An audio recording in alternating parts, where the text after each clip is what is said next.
Then, so the final topic today is the future perspectives. I go through quickly this part and then give you one good example.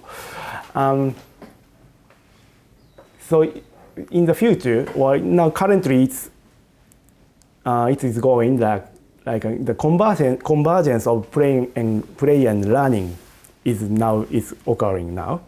And also there are still some challenges exist.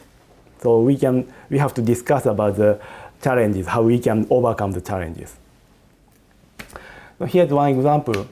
The game called Locksmith is produced by UBI Entertainment, UBI Soft Entertainment.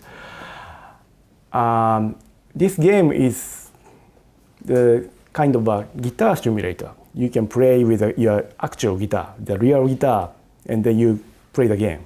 I'll show the video. This video is available on YouTube. The girl's name is Audrey. She started playing this Locksmith when she was 8 years old. Yeah, this one. This is 2 years later she's now 10 years old in this video.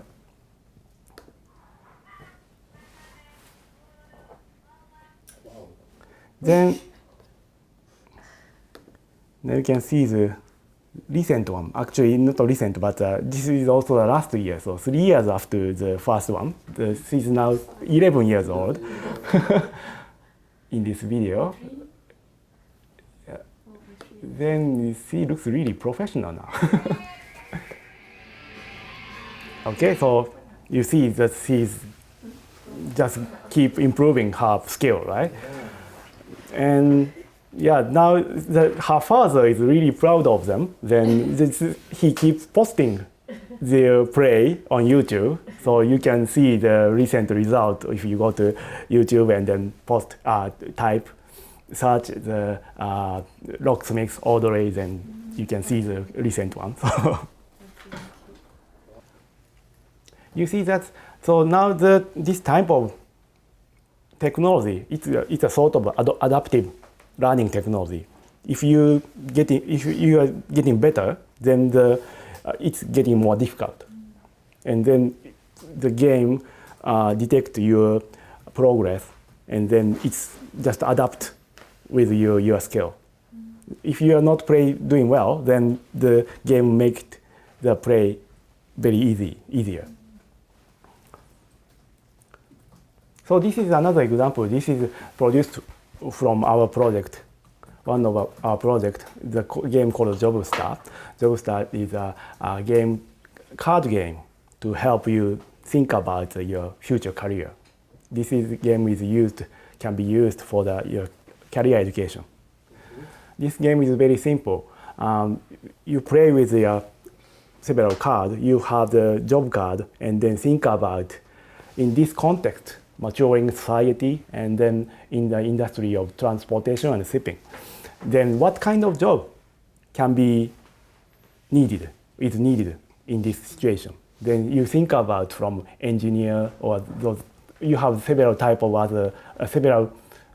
jobs on your hand, and then you think about like this sort of designer will be needed in this context. Then you will present what kind of job you created. You have to be very creative, and then you think about your new job, and then present to others, and then just present each other. Then you will see how people can think about a new future and then new job. So this game, we created this game in a card game version. Now we are producing online game version. And this is the expected effect of using JobStar. We did a preliminary research, and then we found that students changing view on the painful shukatsu. Shukatsu is very painful. Finding job is very painful because they have to be really think about yourself and then considering what kind of job I can do. But it's kind of painful process. But in using this game, you can just keep away from yourself, but you can think about the future, and then what kind of job is interesting. Then you will find, this job is interesting, then I want to do that. So you can totally change the view from the regarding the 就活, the job hunting. The student overview is defined. Students can overview the different type of job using game, like a designer, engineer, that is you have never think about. And also you can think about the future, what kind of future is going ahead. Then you find out your dream job, or you can create your own job. So through this game, learning occurs incidentally while playing and enjoying the game with others. And then you can also learn in the social learning environment. Other players can come up with different idea, then you can learn from that idea, and then you can think better idea. That is the game mechanics of this game. So, but still, we have several challenges in the future of serious games. The product is keep changing, and you see that there are several major advancement, major innovation of the game hardware. Then we used to play Family Computer, which is a Nintendo Entertainment System, and it was a huge hit. And then the market totally changed. And then after that, PlayStation 1 and the Super Family Computer, and there are several type of game hardware is released, and the market changed. So it's difficult to catching up with those type of rapid changing of technology. Now, Wii is now outdated, and then Wii U and the next one is coming from Nintendo. So we used to use Wii technology 10 years ago, but nowadays we have to use other technology to keep up with.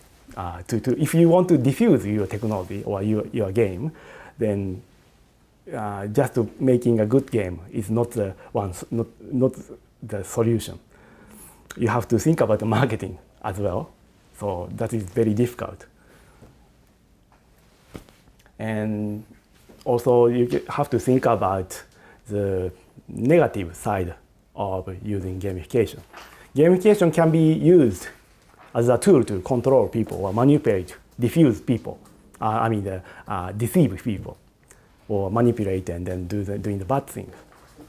Producing a bad behavior is possible if you use a gamification technology.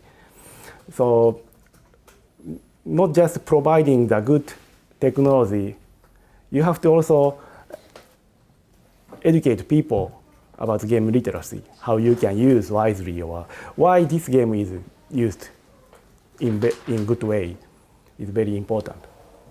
So increasing social awareness and game literacy is also important when you are working on gamification and serious games. And here's some suggestions from me. If you think about your project, then come up with a very good idea, as many as possible. Not just one good idea. It's very difficult to continue with that.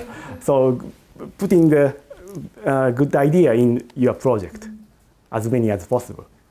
Then you can just reduce or cutting the unnecessary elements. Then you can create a good plan with the idea. And you have to think well about your context. Who is the user? And why do the players really want to play your game is also important. And when and how your game is used is also important material, important factor that you have to consider. And it is also important to think about a good cross point of playing and then what you want them to teach, you want to learn. So you don't have to use the very expensive technology you can just create your own card game or board game.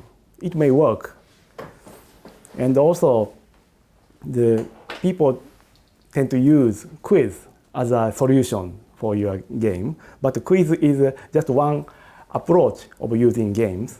So if you want to use a quiz as your one of major elements in your game project, then including some sort of surprise or the fun surprise, interesting surprise in the quiz element is very important.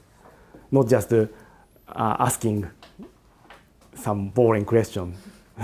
It's not a good idea, but providing a very good, interesting knowledge to know the interesting things is fun, and then producing entertaining elements. So it's important to produce, when you think about a quiz, then putting this very interesting knowledge is very important as well. So these are some suggestions, so we can start the discussion, but here is some reference to study further. I gave you some examples in this lecture, but also you can download some of the, this is unfortunately in Japanese, so you don't have to use that, but these are the translated versions, so you can read in English the original version of Super Better and Reality is Broken. They have the very good examples of how you can implement the game element into the actual social context. So try to read the J. McGonigal's book if you want to get more idea about game design. So that's all from me. So thank you very much.